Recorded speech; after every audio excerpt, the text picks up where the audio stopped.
បងសួស្តីទាំងអស់គ្នាថ្ងៃនេះខ្ញុំប្រាប់ពីរបៀបលេងប្រភេទ K812 មេខ្នាតមាន GPS អញ្ចឹងយើងបានពីប្រភេទថ្មមួយ2000មីលីអាំពែបាទហើយជាប្រភេទតលេអេក្រង់តូចបងប្អូនអញ្ចឹងកាមេរ៉ាយើងขนาดយើងលេងបានប៉ុណ្ណេះល្អបងប្អូនដោយសារវាមានកាមេរ៉ាហើយប្រភេទនេះមាន sensor ការពារបុកអញ្ចឹងຂนาดនេះផងដែរយើងលេងបានល្អគួរសមដោយសារវាជាប្រភេទ motor pro slash ហើយមាន GPS ត្រឡប់មកទីតាំងដើមវិញចឹងបងប្អូនមុនលេងបងប្អូនដាក់ថ្មសោកថ្មវាចូលចេញមកបាទចូលដល់កលាក់វាណាហើយបងប្អូនបើកបាទយើងបើកចឹងមកជាជាប់បងប្អូនណាបាទហើយសម្រាប់ mode tele remote វានេះបងប្អូនរុញឡើងលើចុះក្រោមឡើងលើចុះក្រោមបាទឡើងបានថាដ្រូនយើងឡើងចេះណាចុះក្រោមដល់ដីបាទឡើងលើចុះក្រោមបត់ក្បាលឆ្វេងបត់ក្បាលស្ដាំបើថាបត់ក្បាលចេះបងប្អូនណាក្បាលឆ្វេងក្បាលស្ដាំចេះវាបត់ក្បាលហើយអានេះមួយទៀតឡើងលើគឺវាទៅមុខមកកក្រោមគឺវាមកក្រោយបានន័យថាទៅមុខមកក្រោយចឹងបងប្អូនណាបាទទៅមុខមកក្រោយបាទហើយនេះងាកទាំងខ្លួនងាកឆ្វេងងាកស្ដាំបានថាវាងាកចេះបងប្អូនណាគឺងាកចេះខាង joystick ខាងស្ដាំហ្នឹងបើយើងវល់មកចេះគឺវាមកចេះបងប្អូនណាបើបេតុងខាងនេះយើងបត់ក្បាលឆ្វេងក្បាលស្ដាំហើយសម្រាប់ remote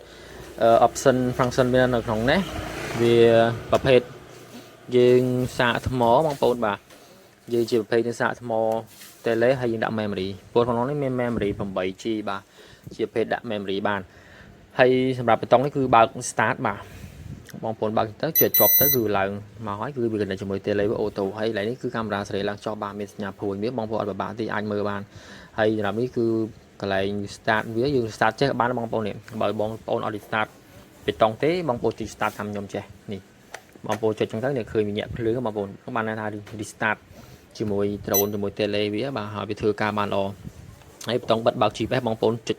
ជាប់បិទ GPS លុះត្រាបងប្អូនលេងក្នុងផ្ទះបងប្អូនបិទទៅគឺវាហោះបានពេលដែលបងប្អូនអត់បិទទេគឺហោះអត់កើតទេដោយសារវាលុកជាមួយ GPS វាណាហើយសម្រាប់បេតុងវាបេតុងតែមួយប៉ុន្តែបើមិនជាបងប្អូនចុចកន្លែងនេះមួយគឺត្រឡប់មកទីតាំងដើមវិញចុចទៀតដាច់នេះបងប្អូនសញ្ញាព្រួយចុះហូបនេះនឹងហៅ return home មកត្រឡប់មកទីតាំងដើមវិញពេលបងប្អូនទៅឆ្ងាយហើយនេះបងប្អូនលេងចុចមួយរូបស្លឹកនេះវីដេអូបាទហើយបេតុងនេះគឺបេតុង select នៅក្នុង option វាតែពាក្យច្រើនអត់សូវណែនាំឲ្យយើងលេងដោយសារខ្នាតយើងលេងចឹងនៅក្នុងបេតុងនេះគេអត់សូវលេងប្រហែលទីលេងតែ joystick ខាងក្រៅមកមុំគេលេងណាហើយនេះឡើងចុះ1ម៉ែត្របាទចុចបងប្អូនចុចទៅវិលស្លាប់ហោះឡើងលើអូតូបាទនេះបេតុងលបឿនបងប្អូនលេងលបឿនទី1ទី2ទី3នេះចុច1ទៅ2ដងលបឿនទី2ចុចទី1ទៀតទៅ3ដងលបឿនទី3ហើយនេះបងចូលជាជាប់ដំណើរការsensor ការពារបុកប៉ះអញ្ចឹងនេះត្រីវិស័យដែរតែអត់សូវណែនាំឲ្យជឿលេងបងប្អូនលេងទៅវា start ហោះហើយបងប្អូនលេងទៅវា start 3 4ដងទៅគឺវាហោះហើយនេះកាមេរ៉ាយើងអាចស្រេត្រឡប់ណាថាមានកាមេរ៉ាខាងក្រោមមួយទៀតណាបងប្អូនអញ្ចឹងយើងចុចត្រឡប់កាមេរ៉ាបងប្អូនចុចទៅនេះកន្លែងនេះគឺវាត្រឡប់កាមេរ៉ាហើយសម្រាប់បងប្អូនលេងបងប្អូនបាច់ចាំត្រឡប់ទេថាមើលអត់ឃើញទេបាទអញ្ចឹងបងប្អូនលេងដាក់តែកាមេរ៉ាមុខលេងបានទេបាទអញ្ចឹងវាយើងញែក restart វាទៅហើយយើងលេងក្នុងផ្ទះយើងចុចបិទ GPS វាចេះមកបងប្អូនចេះជាប់ទៅ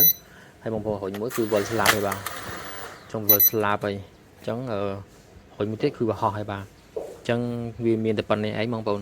ហើយសម្រាប់កាមេរ៉ាបងប្អូនហែកកន្លែងនេះចោលទៅបាទហែកវាចោលទៅហើយ function វាក្នុងនេះជួនកាលយើង